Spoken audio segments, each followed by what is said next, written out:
Good afternoon. Not yet evening. I'm doing a screen recording, so I'm using Dropbox Capture. Don't know why I can't say that today. It's my first time doing a screen recording with this, and I'm not 100% sure how well it's gonna work. So we'll see how it goes. I've done a tiny bit of experimenting, and I think I might have found the best setup for it.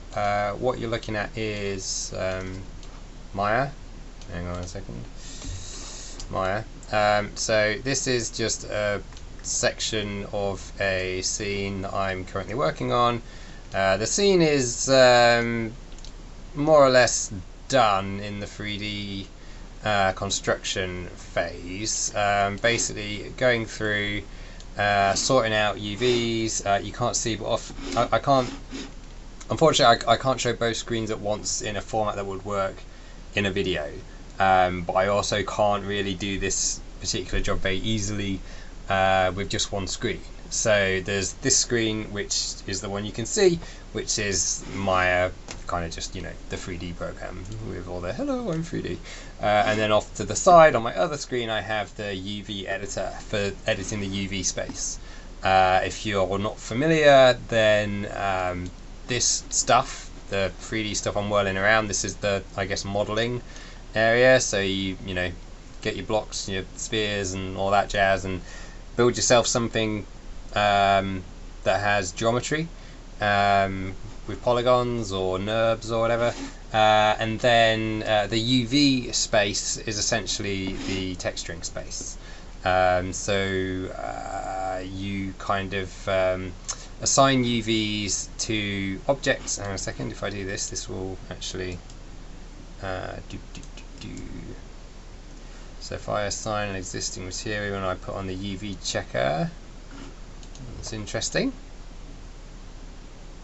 It's not as colourful as I was expecting. Let's see if I put it on here. I may need to do more work on it a bit. So yeah, there you go. See how colourful that is?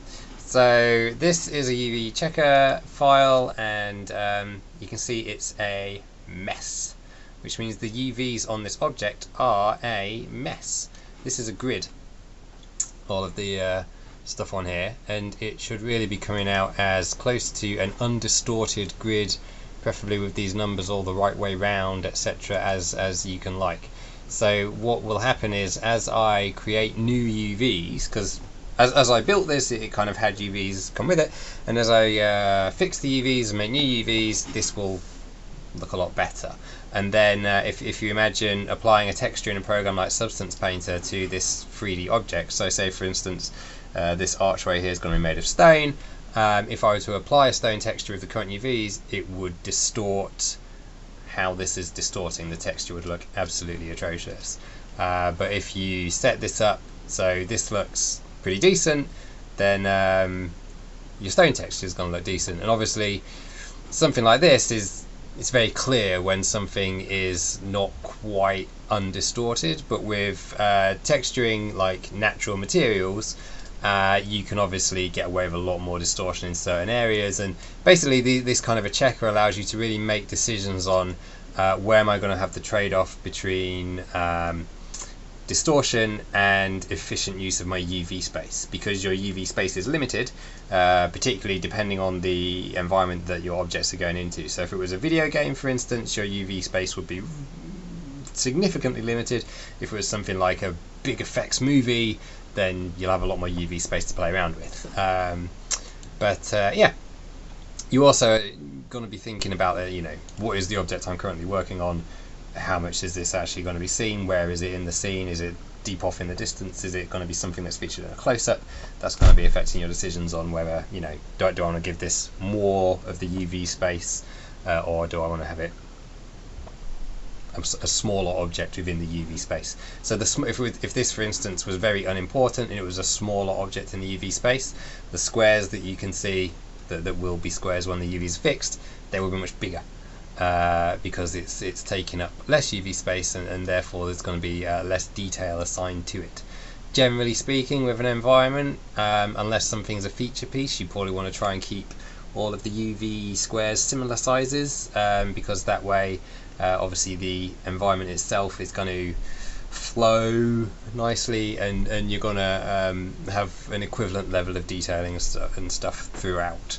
But obviously then when you have your hero piece, as it were, if you have like a centerpiece for a scene, then you're probably going to want to dedicate more space to that. And you know, as you go throughout a scene, you don't have to cram the entire scene into one separate UV space. You can also break things up and assign things in. It all just depends how much processing power you have. Anyway, my name's Owen Jollins. I'm a comic colorist, but today I'm doing some 3D stuff. This isn't for anything in particular. This is my project, which is why I can share it. I've had a shower, I've changed my outfit, but it's still the same day. I did a leg workout, a brief one, just after lunch, because I don't know if I'd have mentioned this before, but I probably did at some point in a past art sound-off. But I had a freak accident on some stairs 3 years ago, and my ankle on my right leg has never been right since. And it's been through phases of excruciating pain, down to not too bad, back to there's a problem here. So I've determined that the current course of action is going to be fix it. There's what normally I'm the kind of guy that would immediately be like, this is a problem, let's fix it. But of course I damaged my ankle 2 months later while seeing an osteopath. The pandemic happens, and then everything shuts down, and now I've got an ankle injury that's old and annoying rather than fixed and not taking up tons of time on a daily basis. Right now I'm spending about an hour a day just rehabbing my ankle, and my leg workouts are now focused very much on strengthening and improving balance and all this kind of stuff. It was for those that are interested, it was a compression injury, I think mixed in with an indeterminate ligament injury. The compression injury was causing a great deal of the pain at the start, and I had a very good osteopath who basically yanked it and shoved the talus back into place. But I think that is left some probably scarring over the course of the 3 years that could have been done with treating earlier, that I'm having to obviously try and deal with now. Ankles are very difficult to deal with after an injury, and I definitely have some ligament issues going on as well, which I am currently working on. I'm a very determined person when it comes to fixing physical issues, so I'm sure I will get to the bottom of it.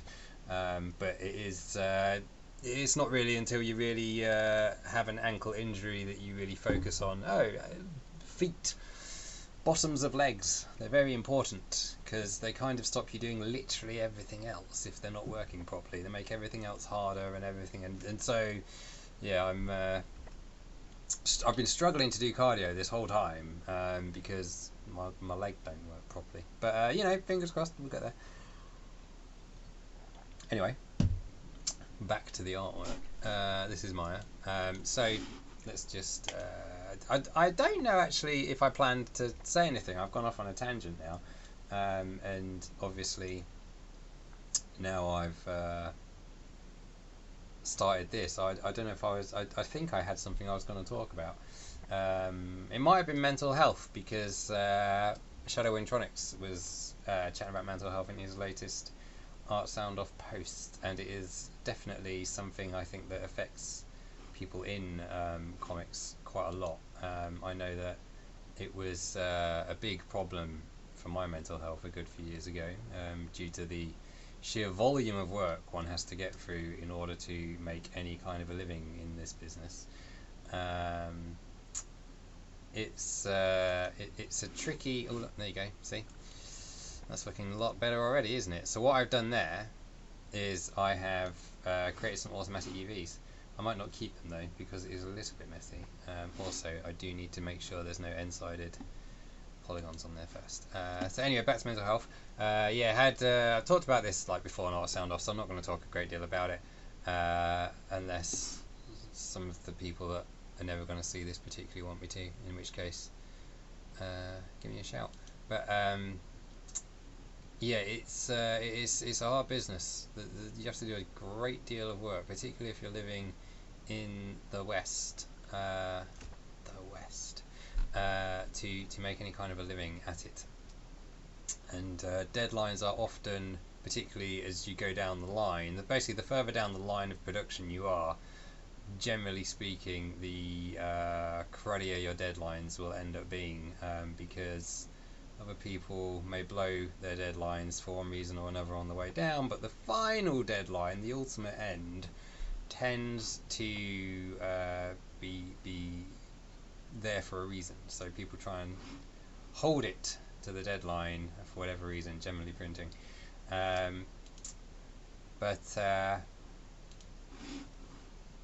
Yeah, led to a lot of problems for me, certainly. There you go, no end-sided polygons. You can see, if you watch my arrow, when we look in. So, faces, 0. What I've done off the screen you can't see, I'll drag it over, hang on. So I've done a selection, all and next, end-sided is what I'm looking for. Basically, when you're doing 3D stuff, you want, close and reset, you want to have your geometry be quads and triangles. Quads tend to be the ultimate goal, but triangles are also fine, and some programs use triangles entirely. But if you have end-sided, that's not going to work well. Best to avoid it. So yeah, that's good. That means I can carry on with trying to just sort out the UVs. I haven't actually done 3D work while talking before. This is a little bit more tricky than colouring, because I'm so used to colouring but relatively new to 3D. So what I'm going to do is actually just keep the automatic UVs as they are, and then see what we can do. So yeah, anyway, mental health, that's where I was. With me, what I learned essentially was that my mental health is very strongly tied to my physical health. Hence why I spend a significant amount of time now rehabbing my ankle. I haven't spent more time on that previously during the pandemic, since it's been an issue for several reasons. One, I have a child, and the younger they are, generally the more time they take up. 2, it actually felt okay for a while, so I could kind of put it to the back of my head. And there is a third reason, and if it comes to me, I'll spout it out, but right now it isn't. So yeah, that's why. So I'm doing that now. But the other thing I have is, I mean, obviously this is just for working. This isn't a special. This is no compression thing or anything. This is just smudge guard / I don't know what you call it, but even let your hand slide over a Wacom nice or a desk nice, so it stops stickiness or whatever, like from skin grease and stuff. Lovely. But yeah, so the other thing I have is doing this business for so long, and many hours and blah blah blah. I've been through all this before as well. This arm is not the most reliable fellow, so pain in here, significant sometimes. For a while I was getting what's called trigger finger, which is where your finger actually locks up, and a lot of it also stems from this, because you're in this position a lot. I don't know if you can see this position a lot. So it's important as a comic book colorist, or indeed any artist, to do back training, pull-ups. Hanging is something I've recently come to, although I'm having to, this is one of the problems, I'm having to be very patient with myself, because the hanging can exacerbate the pain in here. So it's all about strengthening, but also mobility and loosening, and it's a big mess, and it's a hard thing to undo. So if you're starting out, make sure you do back training as much and as strong as you can. You want that back to be, and mobility for your chest, keep it loose, and your arms and these guys. I have a power ball, not in this room, but that's a key tool for me to work this out. It's a lot of this kind of stuff with a power ball. Also, the jump rope that I'm doing for my ankle also benefits my wrists, which is a very helpful thing. Yeah, that is all. That's how I talk about mental health because my mental health is my physical health, one and the same. I realised that quite a while ago, and when you can figure out what the key elements that lead into your personal mental health issues are, then it's a big help. I've been talking for 15 minutes. I feel like I should probably just focus on the work now and say bye-bye. So hopefully it was fun to see a tiny bit of Maya. I didn't really do anything in it, but I guess maybe if I do something in it that might, like if someone wants me to do something in it that's interesting, maybe I'll do something in it without talking about something else or talking about what I'm doing, and then I'll maybe chat over it or something later. Because it's not, I'm not quite so in the mind mode as I am with comics. Comics is almost a second nature colouring thing for me now, whereas this is very much still a process that I am having to more deeply, actively engage with, I guess. My engagement with comics, I guess, is deep in the sense of I don't really have to top level think about it, but I have to top level process this stuff. So yeah, stop rambling. Alright, definitely the last one for today. We'll see how Dropbox Capture works as opposed to Windows Movie Maker, but again, it's only going to work for screen shares. So goodbye. Have a nice day. See you tomorrow, probably.